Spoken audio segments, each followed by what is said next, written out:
Muy buenos días, Panamá.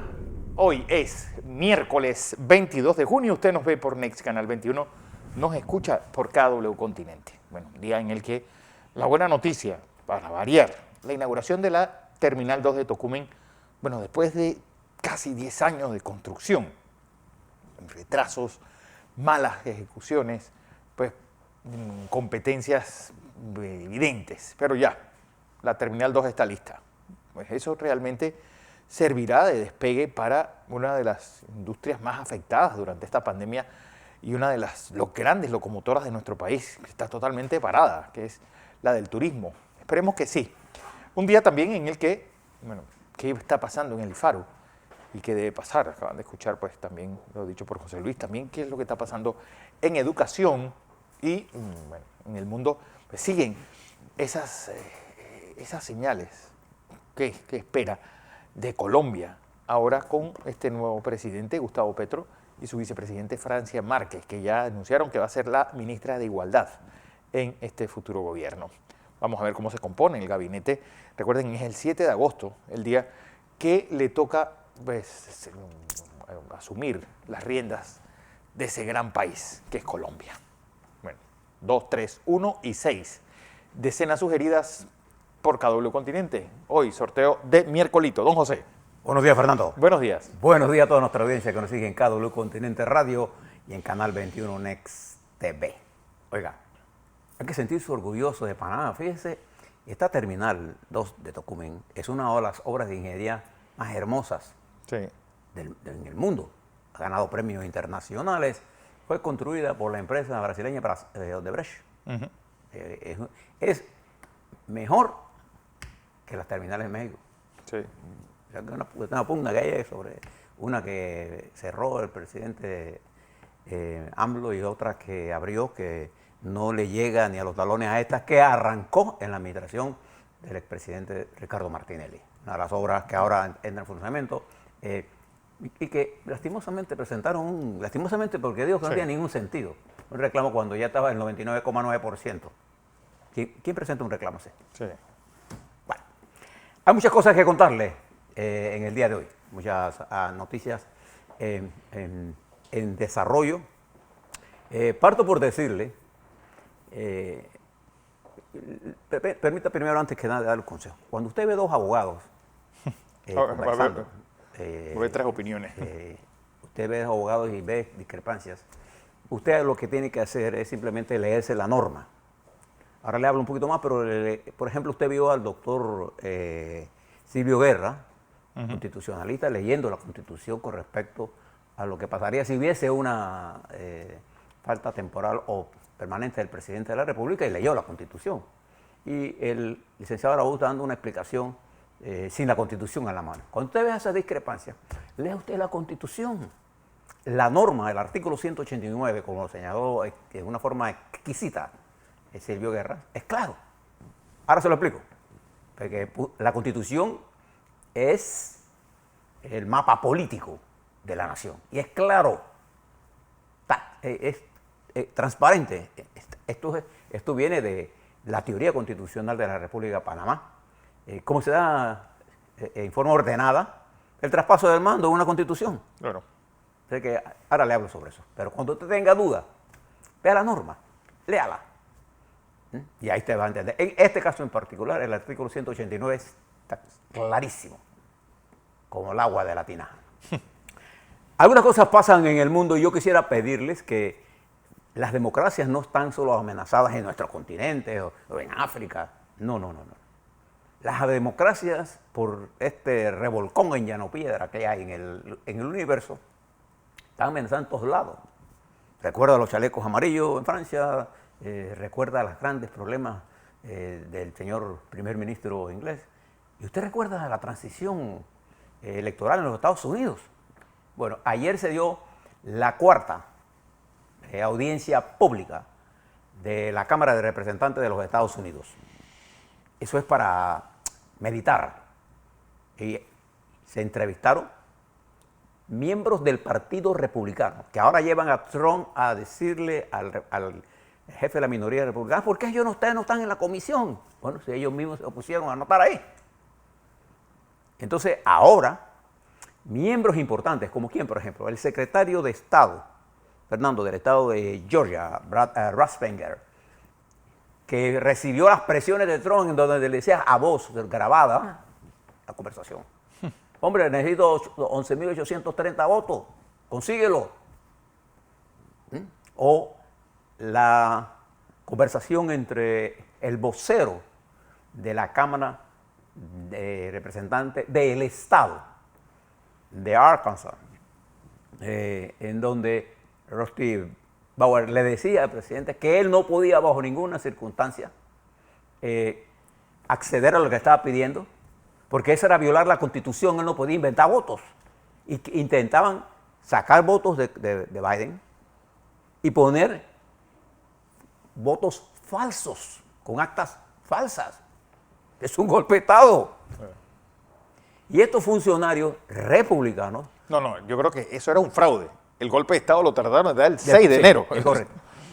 Estos funcionarios republicanos pusieron por encima de cualquier condición y presión del presidente de los Estados Unidos de ese momento, el señor Donald Trump, la constitucionalidad, el respeto a las leyes. Y le decían al señor presidente, eso no puede ser.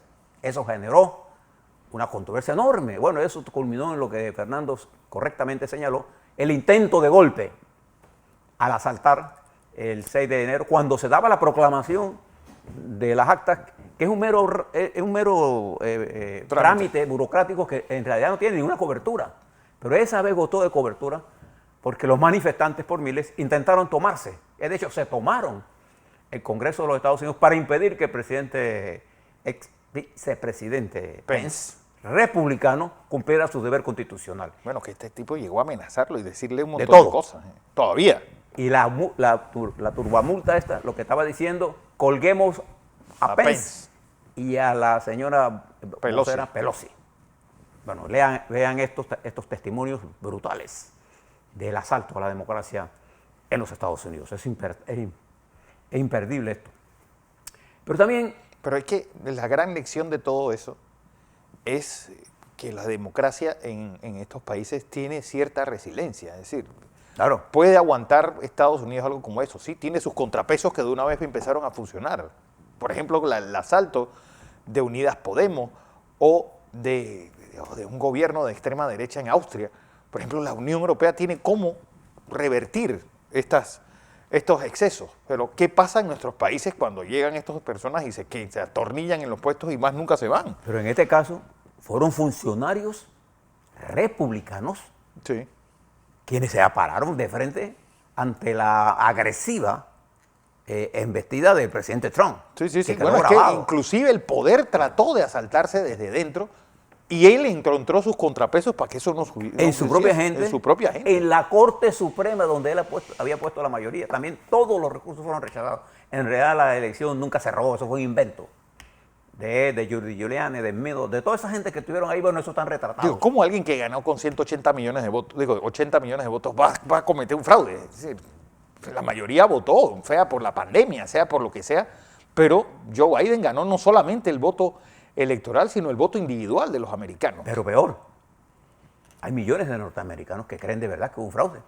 Sí. Ese es el peligro cuando usted rompe la institucionalidad. La gente cree en las mentiras. Bueno, eso está en las televisoras norteamericanas a todo color. Tanto Fox News como las grandes cadenas, lo que representa un duro golpe. El expresidente Trump ha reaccionado duramente ahora, alegando que él tiene derecho a la réplica. Pero ellos fueron invitados a participar y no quisieron. Bueno, este es el cuarto audiencia pública, con la participación ayer de estos dos funcionarios que fueron, y además, dos funcionarias ahora afroamericanas hablaron cómo fueron perseguidas y puestas presas. Dramas importantes. Pero también, usted quiere ver algo, y esto es un país que a mí lo sigo por el papel que este país, que ahora se llama Sri Lanka, y que anteriormente era Ceilán. Esta es una isla que está al sur de la India, en el Océano Índico. Allí se celebró una cumbre de los no alineados en donde, Colombo, ¿no? En Colombo, sí. Allí le dieron el respaldo a la República de Panamá en su lucha por la negociación de los tratados que hoy se conocen como Torrijos-Carter. De manera que nosotros tenemos una deuda Con Ceilán. con Ceilán y con Sri Lanka. Bueno, ¿sabe lo que dijo el primer ministro? La economía de Sri Lanka ha colapsado. Punto. No hay gas, gasolina, no hay gas, no hay agua, no hay alimentos, hay una inflación galopante y se han olvidado. Está al lado ahí de la India. Y precisamente hoy, cuando los países del BRIC, ¿quiénes son estos países? BRIC, Brasil, Rusia, Rusia, India, China Sudáfrica. y Sudáfrica, en su máxima representación. Por Brasil está el presidente Bolsonaro, por Rusia está el presidente Putin, Vladimir Putin, estará hoy en el escenario mundial. Hoy no, sino mañana, porque acuérdense que hay 12 horas. Esta conferencia está auspiciada por China, por Xi Jinping, el presidente de la República Popular China, por el primer ministro Modi de la China y por Cyril Ramaphosa de Sudáfrica, que son los 5 países de las economías emergentes que fueron las responsables en los años del 10 al 20 del desarrollo de la economía. Ahora se encuentran todas en caídas y sigue siendo, dentro de ese grupo, la economía más importante en la República Popular China, la segunda y la primera de nuestra región, Brasil. Yo no sé qué va a decir Bolsonaro en medio de toda esta discusión y si se logra tocar los temas de Ucrania. ¿Y qué va a decir? Pues Bolsonaro es una expresión de la derecha. Sí. Y él va a participar en esta reunión. Vamos a verlo. Esto está ocurriendo. El presidente Xi Jinping debe hablar dentro de unos minutos. Creo que el discurso es a las 7 de la noche, la de hoy, que es ya para nosotros, ya son las 7 de la noche. En 10 horas, en 10 minutos. Debe estar hablando el presidente Xi Jinping como acto inaugural y las posiciones de los presidentes las conoceremos mañana, hora de nosotros. Bien, nosotros le estaremos informando sobre esa reunión. Pero sin duda alguna, sigue siendo, digamos, la noticia internacional de más comentada, las elecciones en Colombia. De hecho, el presidente electo, Gustavo Petro, conversó telefónicamente con el presidente Biden. Sí. Ayer habló con el secretario de Estado, ayer habló con el presidente de los Estados Unidos, que el presidente tome el teléfono para hablar con el presidente electo, por la especial relación que los Estados Unidos tiene en Colombia.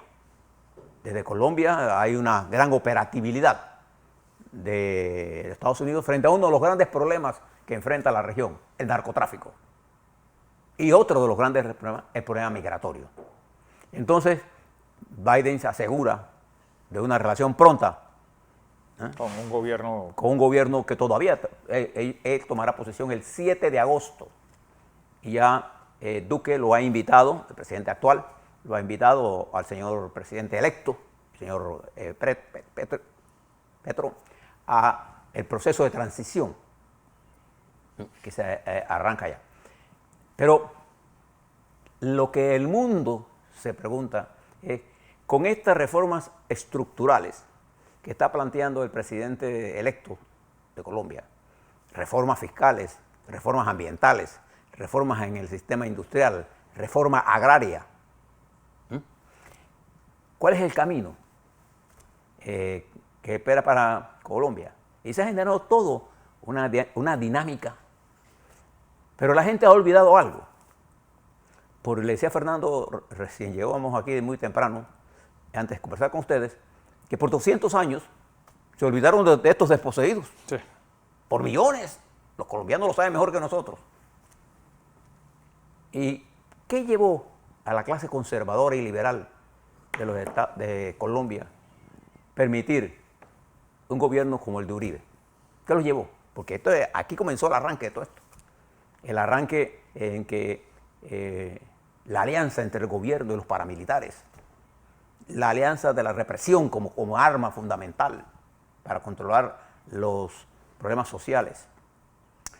La corrupción rampante, la pérdida de la estabilidad. Y ciertamente Uribe fue un presidente con un alto nivel de popularidad, porque las masas colombianas vivían sometidas a ese poder ancestral. Y Uribe se reeligió en la primera vuelta. Sin duda alguna, Uribe fue un presidente de alto nivel de popularidad en Colombia. Bueno, todo este siglo XXI tiene Uribe que ver con el que ha llegado a la presidencia. Pero ¿cómo tres presidentes que tuvo Colombia en este siglo. ¿Cómo evolucionó Colombia a una situación de pérdida de esa estabilidad? Es que, José, pusieron por encima la seguridad por encima de todo lo demás, de la economía, de la agricultura. Es decir, todo giraba en torno a que el país tenía que ser seguro y desaparecer ese problema de la guerrilla. La guerrilla, que era un instrumento, ya la guerrilla había dejado en Colombia hace tiempo de ser. Era un cartel más. Una transformación política para convertirse en un instrumento del crimen organizado. Eso es lo que era en realidad. Sí. Y este impulso, o este abrazar las teorías de la seguridad con la represión, y eso creó una especie de Estado corrupto completo. Y perdió el liberalismo como lo está perdiendo el republicano. El Partido Republicano de los Estados Unidos es un partido de principios, de programas, que no lo inventó nadie, es producto de una historia, ¿no? Quieren siempre recuerden que el Partido Republicano fue el que dirigió las luchas contra la esclavitud. Los Whigs y exactamente. Claro. Para que usted vea, y eran los que impulsaron la industrialización de ese país.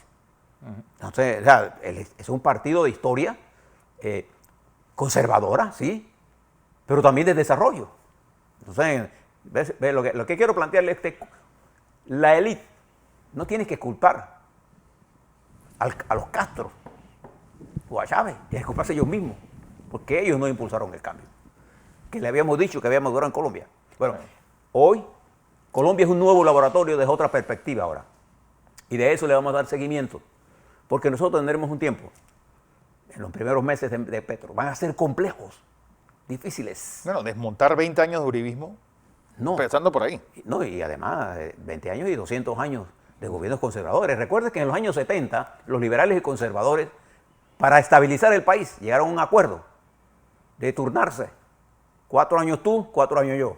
4 años liberales, 4 conservadores. No, y el vicepresidente era del otro partido. Era del otro. Si yo era el presidente, el vicepresidente, y era conservador, entonces el vicepresidente era liberal. El vicepresidente liberal. Así manejaron el país. Bueno, además que el fraude del 70. Escandaloso del 70, que crea el M-19. El fraude se dio el 19 de abril del 1970.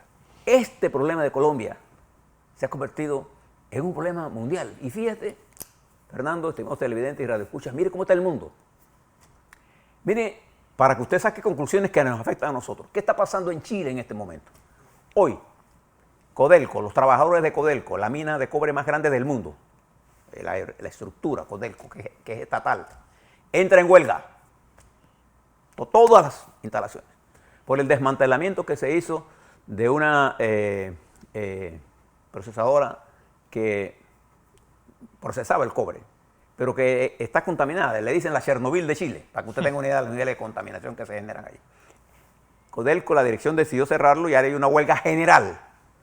Esta huelga podría significar una caída de 0.3% del PIB en los próximos, por semana.